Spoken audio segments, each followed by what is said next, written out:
Shabbat Shalom.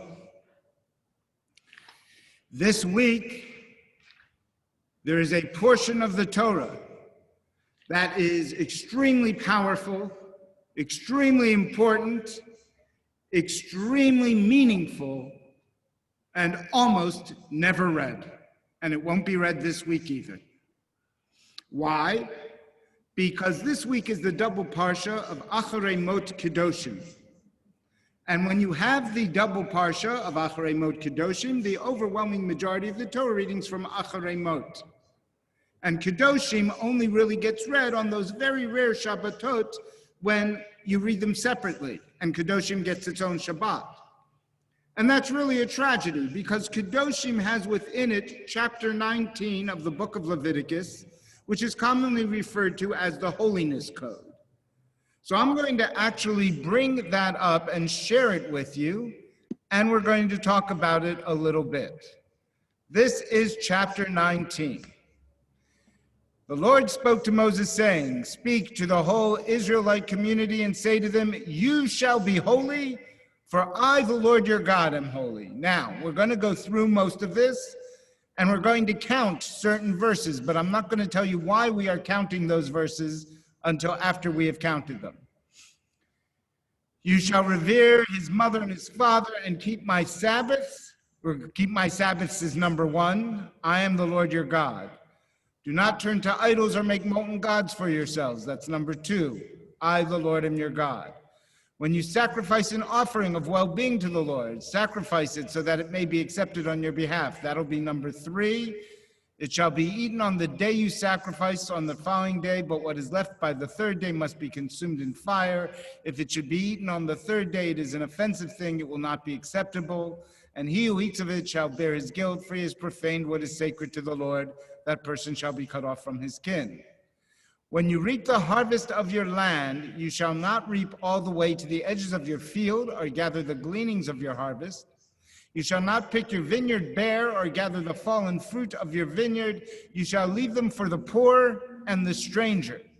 I am the Lord your God. You shall not steal. You shall not deal deceitfully or falsely with one another.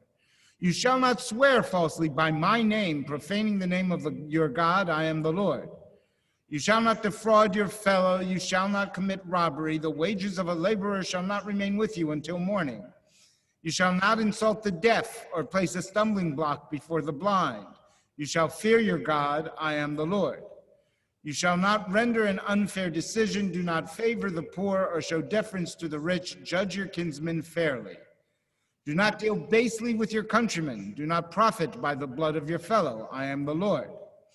You shall not hate your kinsfolk in your heart. Reprove your kinsman, but incur no guilt because of him. You shall not take vengeance or bear a grudge against your countrymen. Love your fellow as yourself. I am the Lord. You shall observe my laws. You shall not let your cattle mate with a different kind. You shall not sow your field with two kinds of seed. You shall not put on cloth from a mixture of two kinds of material. If a man has carnal relations with a woman who is a slave and has been designated for another man, but has not been redeemed or given her freedom, there shall be an indemnity. They shall not, however, be put to death, since she has not been freed. But he must bring to the entrance of the tent of the meeting as his guilt offering to the Lord a ram of guilt offering. That'll be number 4.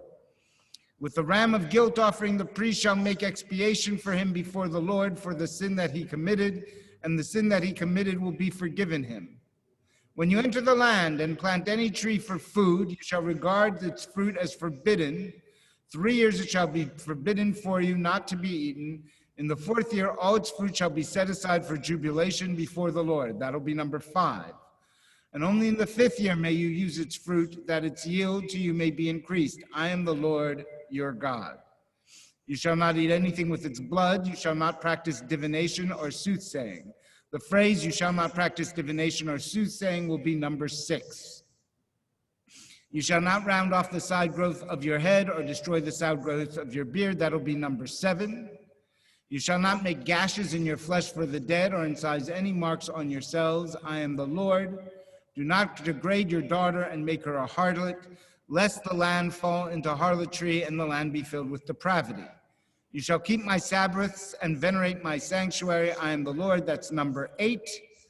Do not turn to ghosts and do not inquire of familiar spirits to be defiled by them. I, the Lord, am your God. That's number 9.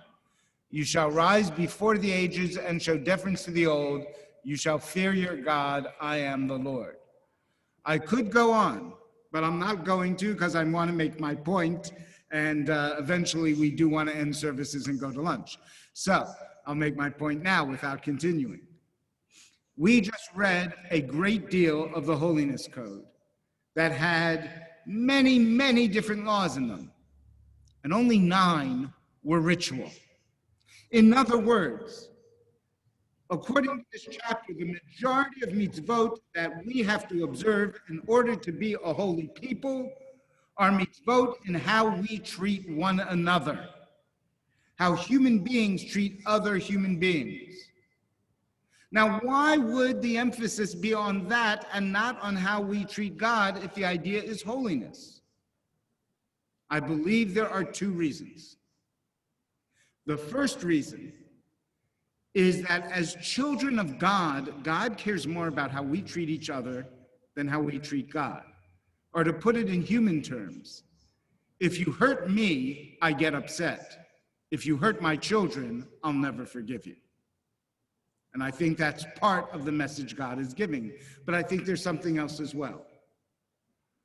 I think what God is saying is you can't treat God well if you don't treat God's people well. And by God's people here, I mean the people of humanity. I don't just mean other Jews. If you don't treat people well and you say, well, I treat God well, you are not treating God well. So in order to be a holy people, yes, we do have to observe the mitzvot bein adam lemakom, between human beings and God. But the emphasis on holiness is how we treat each other. We are now going to continue with the reading, ironically, of the other parsha that is for this week, of Parshat Acharei Mot, which will be found on page 600